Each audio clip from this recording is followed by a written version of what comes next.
The storm raged across the countryside, lightning split the sky, and in the distance the old farmhouse stood alone, a carcass of wood and stone, groaning against the wind. Its shutters banged against the walls, broken and half-hanging. Tall grass whispered around it, bending to the storm. Every shadow seemed alive. Every gust carried the sound of something breathing. Emily stood at the edge of the path. Her coat flapped in the storm, rain clinging to her hair. In her hand, a flashlight buzzed and flickered, as though it wanted to die before she even stepped inside. Her chest rose and fell, shallow and nervous. She shouldn't be here. Not after last winter. Not after the night her brother disappeared. But she had no choice, because the letter had been clear. Slow, deliberate whisper. If you want to know the truth about your brother, come alone. Midnight. The farmhouse. She looked up at the broken windows, black and hollow like empty eyes. Her hand tightened around the flashlight, and with one final breath, she stepped forward. The path to the house was narrow, swallowed by weeds. Her footsteps crunched against wet dirt and snapped twigs. The closer she came, the louder the farmhouse seemed to breathe. Wood groaned, metal hinges squealed, and somewhere deep inside, a door slammed shut, all on its own. Emily froze. She swallowed hard, forcing herself to keep walking. When she reached the front steps, she paused. The door was half open, swaying in the storm. Each time it moved, a low creak groaned through the night, like the house itself was warning her to stay out. She pushed it open. The hinges screamed. The smell hit her at once, mildew, damp earth, and underneath it something else, something metallic, like rust or blood.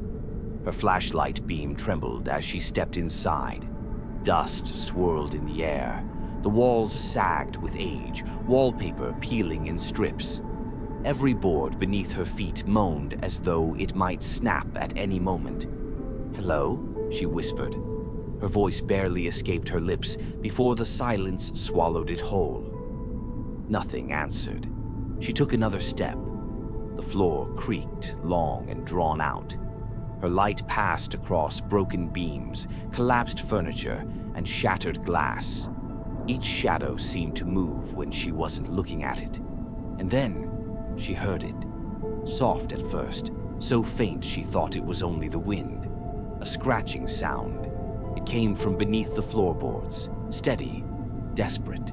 Scrape, scrape, scrape. Her breath caught. She lowered herself, crouching close, her ear pressed to the warped wood. The sound grew louder, frantic, as though something or someone was trapped below. Barely audible whisper. "Michael." The scratching stopped. Her flashlight flickered, buzzed, then died. Darkness. The storm howled through the broken shutters, filling the silence with its growl.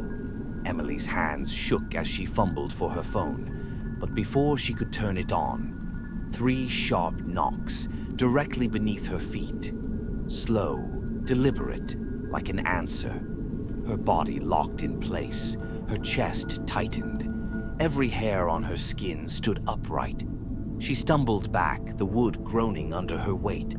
Her heart hammered against her ribs, loud enough she was certain the sound would give her away.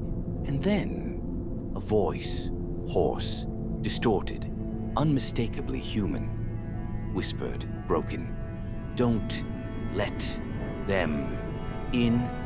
The floorboards rattled violently, shaking beneath her. Dust rained from the ceiling.